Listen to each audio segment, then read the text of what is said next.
I've never considered myself a nosy person. No more nosy than the next guy. I just have what my ma would call an unhealthy amount of curiosity.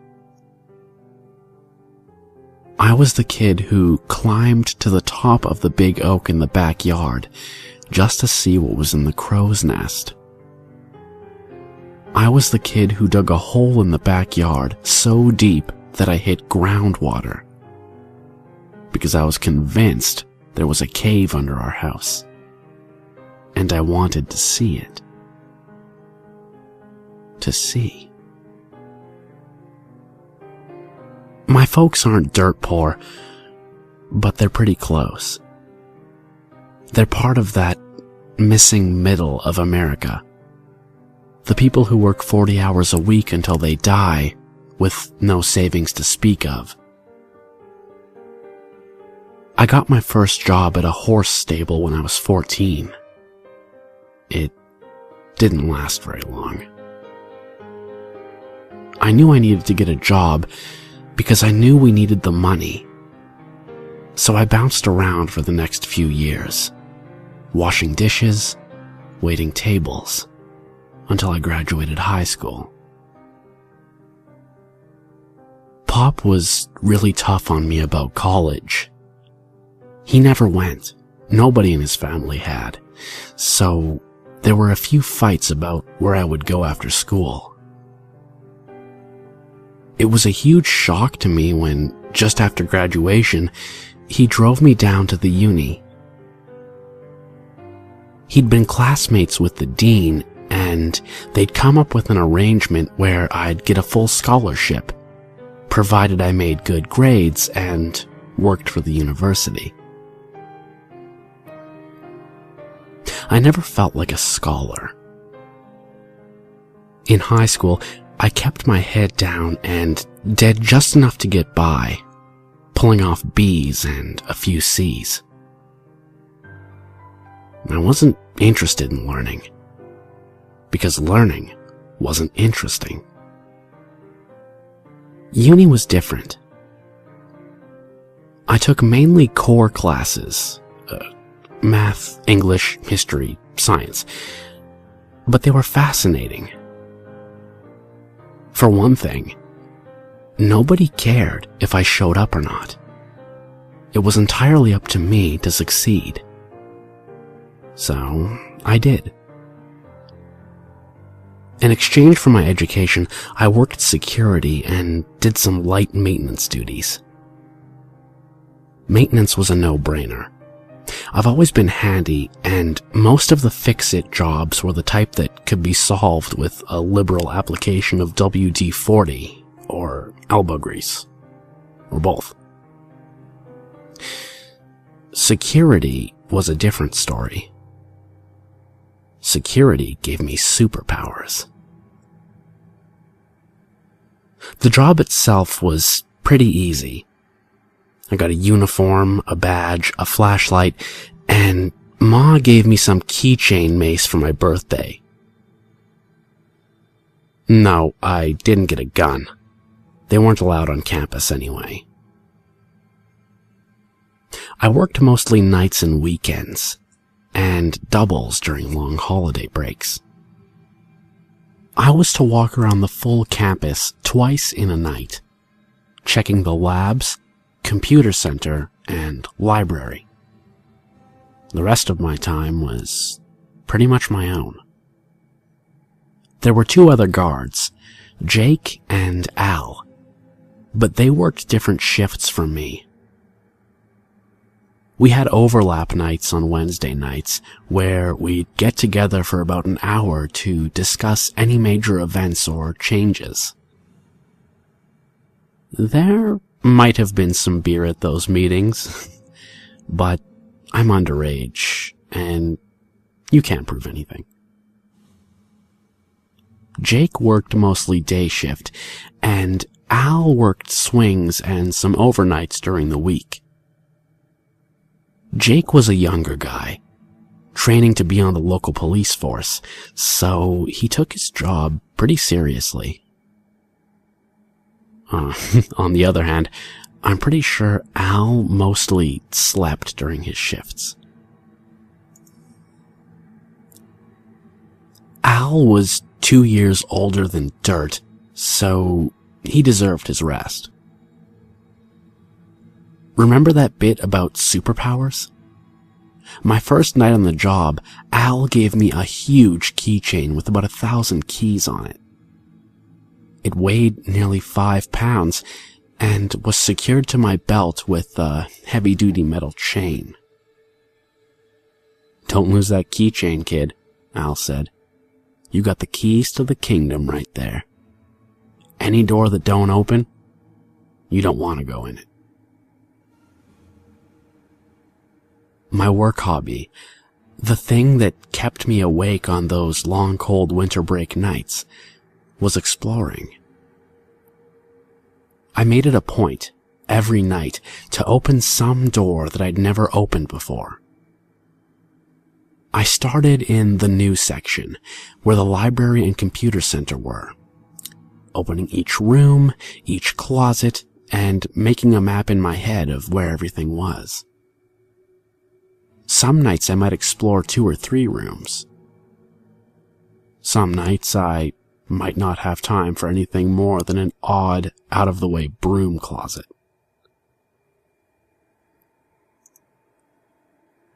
The uni is actually a pretty large campus for having a full student body of only 12 or 1,300. It was built as a Methodist college in 1896 and became state-owned in the 30s. There were 3 main sections. The old school housed the administration offices and a few unlucky classrooms. Unlucky due to the lack of central heat and air. And the 3-story building had no elevators. The labs were a brutalist hoarder of poured concrete slabs and tiny windows. Built back in the 70s when buildings that looked like Soviet radiators were in style. The new library was steadily losing its new, built in the late 90s boom, and made in that unique red brick and glass style like everything else during those years. When I think back to those early days, those days before, I think how stupid I was. How naive. I should have thought about winter. I should have thought about the solstice. By December of my sophomore year of college, I had cleared every room in the new library. I'd opened every door, checked every closet, and had a good mental map of the whole building. It was ultimately pretty unimpressive. I found no buried treasure. No secret stash of missing computer supplies cached in a forgotten closet. I did find a small, sweaty stack of bad porno mags in a supply closet in the basement level. Wicked, wicked cowgirls. Who was I to judge? December is a slow time for the uni.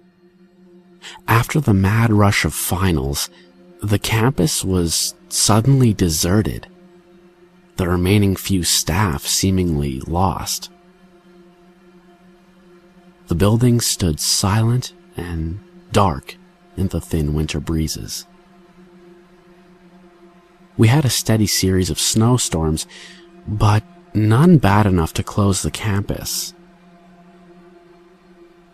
I made sure the sidewalks were clear and the entryways salted, and otherwise tried to stay indoors. Besides, I had the old school to explore. The main old school building, Downing Hall, was a 4-story V-shaped building.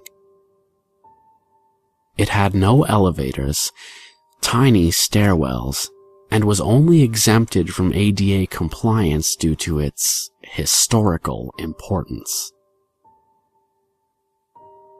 It had no air conditioning, save for sporadic window mount units that were only permitted to be installed on the rear of the building, so as not to spoil the building's historic charm. The building's heat came from a massive, ancient boiler in the basement. As far as I knew, Al was the only person who knew anything about the boiler, and he must have kept it in good shape because I never heard any complaints about it. I spent the second week after finals week poking through the top floors of Downing Hall. I didn't have a lot of time for exploring every night, as the snow gave me more than usual upkeep chores, but I made steady progress. I discovered a small room in the attic on the left wing that must have been an old dean's office, complete with a beautiful antique desk and wardrobe. I checked both, thinking I might find something historic to give to the dean. But the wardrobe was empty save for a moth-eaten wool scarf, and the desk's contents were limited to a few old newspapers and some tax forms from the 1950s. A level below, on the building's 4th floor, I found 24 small, empty classrooms. In my handyman mindset, I checked the windows for loose glass panes and for water or rodent damage.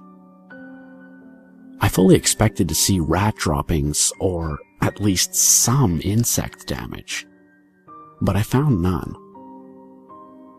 The 2nd and 3rd floors were much the same, except the rooms on the rear of the building were air-conditioned and thus actively used for classes when school was in session. The main floor was administration and included the dean's office.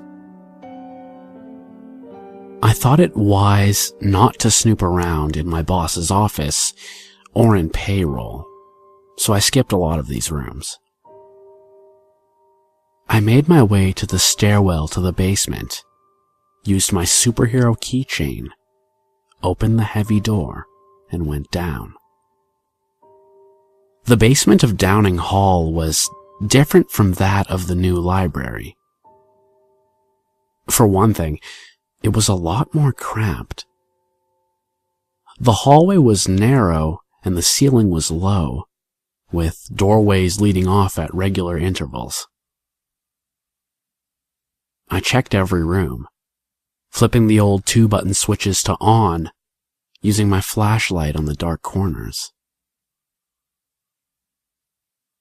I had carried a few packs of spare light bulbs, the fancy new CFC bulbs, in my satchel, thinking to replace any that had burned out and save the environment while I was at it.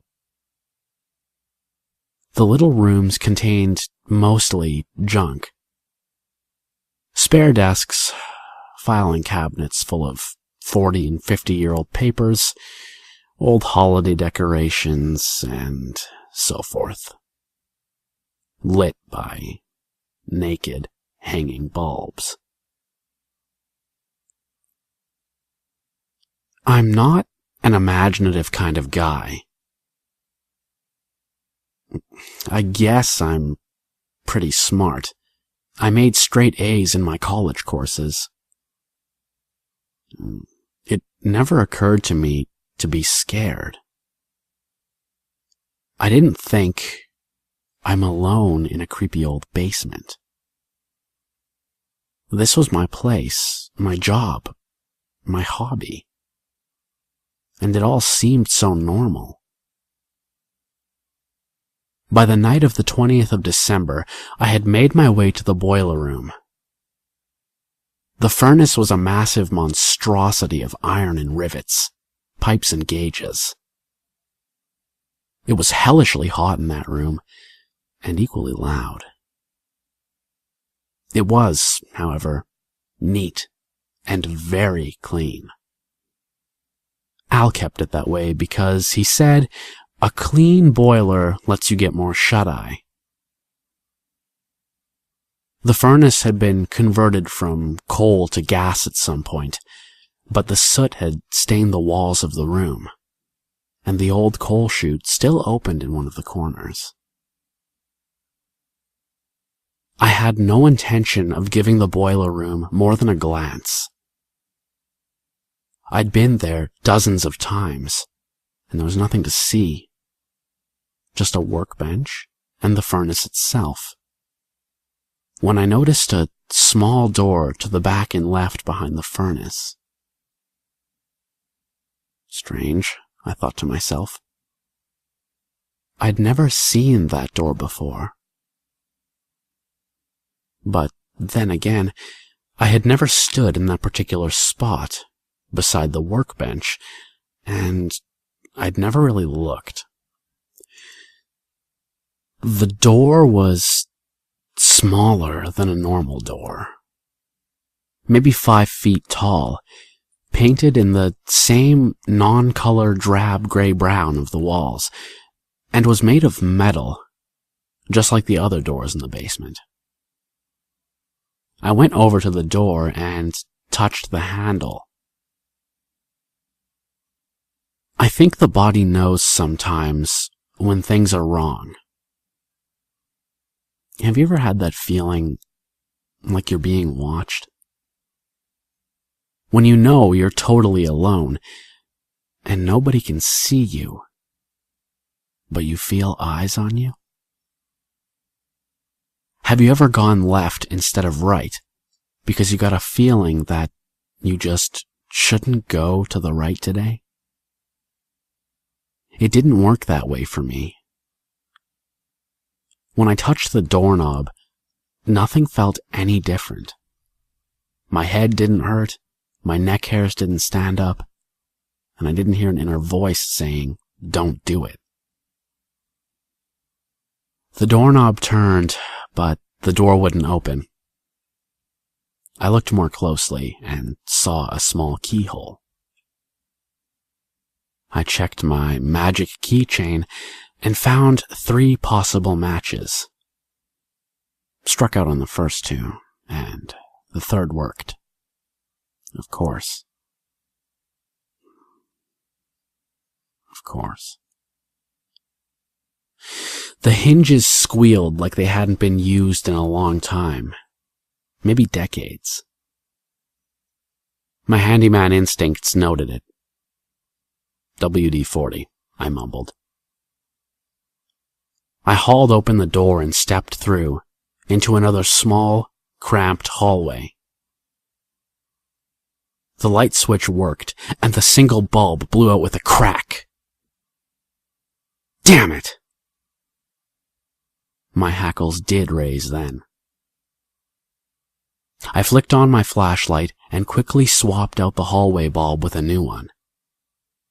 I looked around and saw that this hallway was narrow, straight, and ended a few yards away at another door. That door opened easily onto another stairway. What the hell? I said.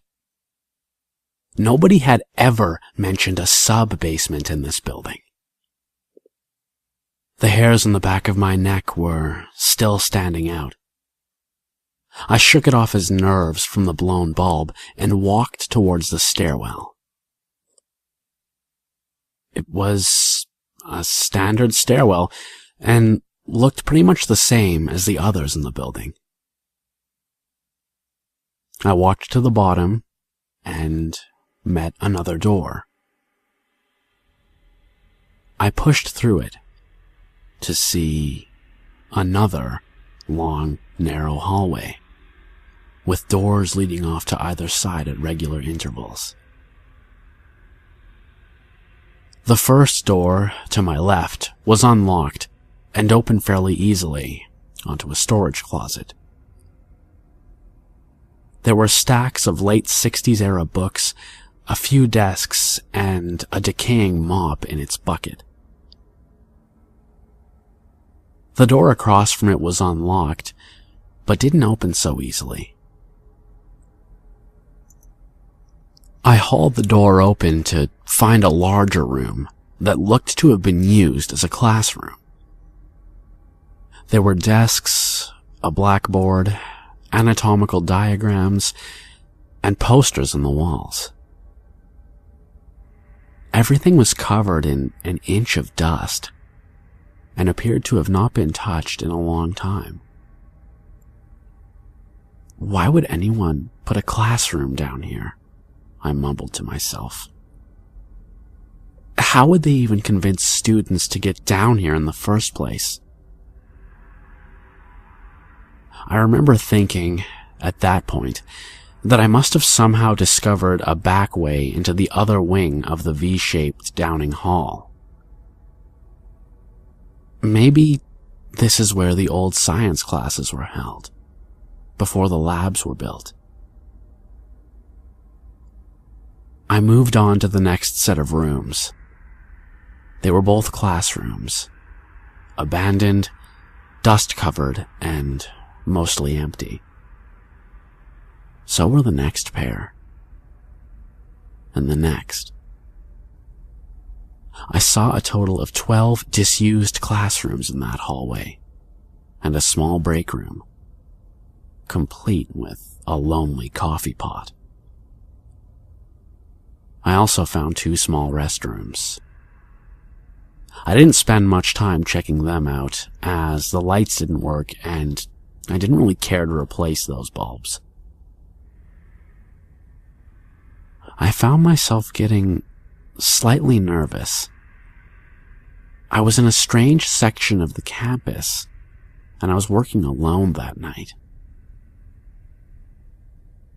In the back of my mind, I just couldn't truly justify the existence, the waste of a whole floor full of unused classrooms.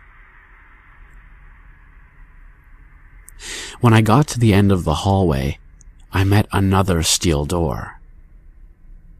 I opened it and saw another stairwell. I was fully expecting this stairwell to go up, to connect to one of the other main stairwells in Downing Hall. The stairs only went down. This was the point, I remember, at which I began to get scared. No way. There's no way these stairs go down. How would anybody get down here? Here. The stairwell echoed at me. I should have checked the time. I should have been concerned with finishing my rounds. I should have been hungry for lunch. I should have ran. I started to climb down the stairs. This stairwell was unlit and appeared to be much older and in much worse condition than the others. It was also longer. Much longer. After a few minutes of walking down the steps, I began to count them. At every 12 steps, there was a small landing, a turn, and another set of steps. Down. After 10 landings, I reached another door. It was unlocked and opened easily. The hinges squealed and the echoes died like lost things in the dark. I groped against the left wall for a light switch, and there was none. I checked the right, and the wall was equally smooth. I cast the flashlight around, but saw nothing. Nothing forward, nothing to either side, and nothing above. I snapped my fingers, listening for the echo. I may or may not have heard one. I slowly came to realize that the room into which I had entered was enormous, cavernous, possibly the biggest room I had ever physically experienced. I shrank back to the doorway for a moment. This room can't be here, I said to myself. I started to think about going back, but I also started to think about wanting to know what was in there. I took a step forward, and another, until I was walking steadily into the room. I kept a steady pace, counting my steps. I looked over my shoulder every few yards, using the dim light from the open doorway to orient myself. I walked, slowly, for 100 yards, 200 yards, 300 yards, until I saw a dim glow ahead. The glow got faintly brighter and larger as I walked toward it. Another 100 yards, and another, and 3 more passed until I could make out a small, dim light bulb near a door. That door was of a different type entirely. It was huge, 14 feet tall at least, and half again as wide. The surface was black metal, studded with rivets and bolts, mounted on huge hinges. Across the face of the door, graved into the metal, were words in some strange looping script that I couldn't recognize. Every surface was carved with that script, or some strange diagrams made of splayed circle-ended lines. In the center of the door was a large spoked wheel lock, and in the center of the lock was a tiny keyhole. Above the keyhole was a sigil, enclosed in 3 circles. I looked behind me and couldn't see the light from the stairwell. I couldn't see anything at all. I held the superhero keychain to the dim light and flipped through the keys. Of course, there was one small, battered key that looked like it might fit. I inserted it into the lock and turned it. I heard a click and a thud and a sound from within the door like pouring pebbles or dry teeth. I pulled the key from the lock and grasped the spokes of the wheel lock. My heart was racing and sweat was dribbling into my eyes. I turned the spokes to the left, counterclockwise. Widdershins, some buried memory in my head said, and I kept turning until the wheel stopped. There was another thud and a crack, and then silence. The darkness behind me no longer felt empty. In fact, it felt positively crowded, as if I had an audience watching me. I stepped back from the door and flashed my light around. Still nothing. Dry, empty floor. I turned back to the door, grasped the large cast iron handles, and pulled. Nothing.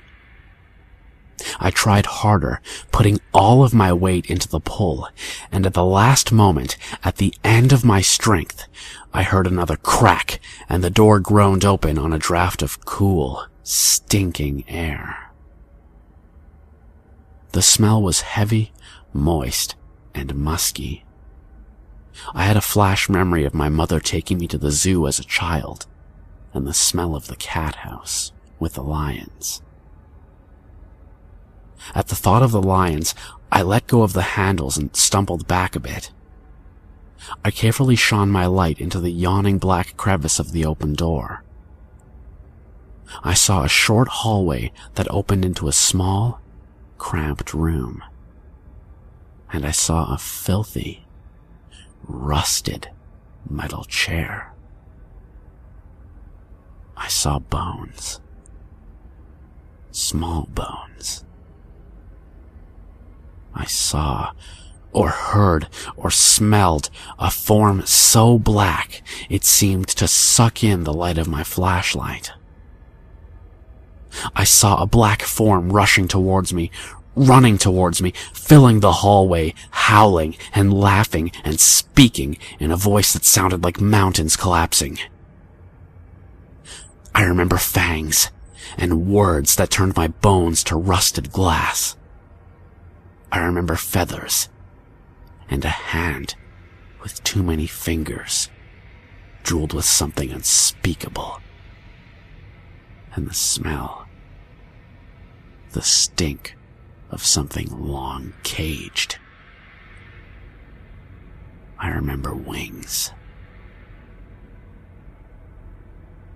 I don't know how long I wandered in the dark, alone under hundreds of feet of rock. There was no light. There was no way to judge time. My flashlight was dead, and my cell phone. And even the small specks of luminescent paint on my cheap wristwatch were dark. There was something wrong with my right leg. It hurt, but I couldn't see enough to find out why. I kept hearing my audience, there in that cavernous room. I screamed at them. I felt one of them touch my face, and I threw my flashlight at it. The flashlight bounced, rattled, and became still, somewhere that I was not. Something laughed later. I raved and I screamed, but didn't throw anything else. I found the doorway after hours or possibly days of crawling. There were no lights in the stairwell. After years of climbing, I crawled into that first forgotten hallway. I sliced my fingers on the crushed remains of the bulbs I had packed into my satchel. I crawled down the hallway and reached the next stairwell. I hauled myself up them, and finally out into the boiler room. When I staggered out of Downing Hall, 2 full days after going in, it was into dim winter daylight and a full police presence. 5 people had been found dead on and around the campus. All had been brutally, savagely murdered. Bodies splayed open. Viscera missing. The teeth marks suggested a wild animal, but the murder scenes and body positioning also displayed a certain intelligence to them. There was also the writing, carved into the flesh when it was not yet dead meat. The cops wouldn't talk about the writing. The cops wouldn't talk to me either. Not afterwards. When they first saw me stumble out into daylight, covered in blood, they assumed that I was the perpetrator.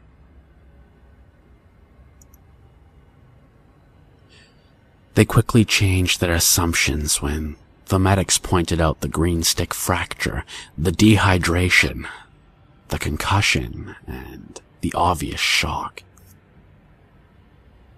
The cops asked me a lot of questions, and I answered them as best I could. I told them about the door in the boiler room. They couldn't find it. They showed me the bare, smooth wall from where I had crawled, dazed and broken. My tracks stopped at that wall. 2 cops tried breaking through the wall in that spot, only to meet old brick and older earth past that. The cops wanted to know where the long, black feathers came from, stuck to my clothes by dried blood. I didn't know, and I didn't want to know. The cops, the medics, nobody would look at me anymore. The scars on my face, the deep, gouged-out writing, was not a sight that most would want to see. I was marked. Whatever I had let out, whatever had killed and eaten 5 people, and a week later, 6 more, had marked me as a friend.